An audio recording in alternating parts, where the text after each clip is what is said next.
Falando-se em tratamento do colesterol LDL, do colesterol ruim aumentado, doutora Marina. O tratamento mais consagrado são as estatinas, mas temos outras opções de tratamento, algumas mais recentes, inclusive com perfil de segurança e eficácia diferente da estatina.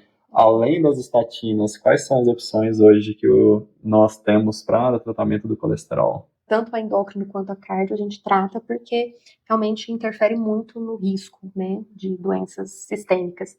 E realmente definir a meta para cada paciente é importante para definir qual é a medicação ideal para cada paciente. Então, na maioria das vezes, a gente olha muito para o LDL, que é a fração de colesterol que a gente chama de colesterol ruim, é aquela que se deposita nas artérias, tem um perfil aterogênico maior. E é nele que a gente se foca, porque o HDL, apesar de muitas vezes, claro, protege o coração, mas muitas vezes ele está baixo, não tem como a gente aumentar visando uma proteção cardíaca. Então a gente foca no LDL. Uma vez que a gente tem um colesterol aí acima de 190 de LDL, temos que começar um tratamento com medicamentos independente de qualquer outro fator. Mas para os pacientes que têm alguma doença cardiovascular já, como já teve infarto, já teve um AVC, tem placas de colesterol nas carótidas, nas coronárias, é diabético, né? Então, esse perfil de paciente, a gente chama de alto risco, a meta de LDL dele vai lá para 70, né? E se já teve infarto ou AVC, vai para 55. Então, muitas vezes, o que seria um colesterol LDL bom para uma pessoa normal não é um colesterol ideal para pessoas que estão nesse grupo. E aí entram as medicações. Então, hoje as estatinas elas estão consagradas mesmo como a primeira escolha de tratamento. Já se provou que elas reduzem com segurança o colesterol. Porém, muitas pessoas não toleram estatinas porque ela tem um efeito colateral que é até frequente, em torno de 10% das pessoas apresentam, que é mialgia. É uma miopatia, né, que é uma dor muscular muito grande, que impede o uso dessa medicação, às vezes em doses mais altas. Elas toleram em doses menores, mas não quando a gente tenta aumentar. E aí surgiu outras classes para tentar ajudar nesse controle e até mesmo trazer o colesterol de pessoas que estão com estatina já na dose máxima e ainda não atingiram as metas. Então, uma outra classe é a ezetimiba, que ela inibe a absorção de colesterol no intestino. Então, ela ajuda a trazer ali o colesterol um pouquinho mais para baixo, em torno de 10 a 20% a mais de redução.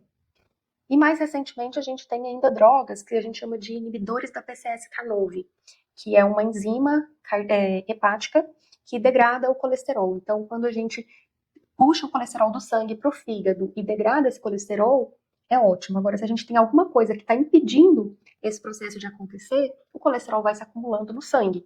Então, é nesse ponto que os inibidores da PCSK9 agem. Então, eles conseguem captar mais colesterol e degradar de forma muito mais rápida e eficaz. Essas moléculas, elas conseguem diminuir os níveis de colesterol em torno de 50% a 60% o valor total de LDL. O problema é que são medicações caras, elas são feitas de forma injetável a cada 3 meses, a 6 meses.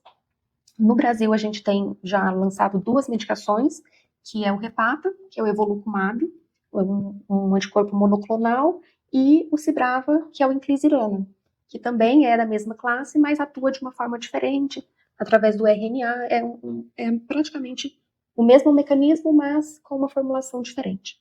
Então, essas medicações ajudaram muitos pacientes, principalmente aqueles que já têm doença cardíaca, que precisa ter o LDL muito baixo. Apesar da estatina, apesar de ezetimiba, elas precisam dessa terceira droga para trazer o colesterol para normalidade. Normalidade não, para a meta, né? Porque a meta é muito rigorosa. A meta para esses pacientes é 50 a 55 de LDL. Isso é muito difícil de conseguir sem as medicações. E eu posso associar mais de uma medicação para tratamento do colesterol? A gente conversou aqui de 3 classes de medicamentos diferentes, para casos específicos, é possível associar essas medicações?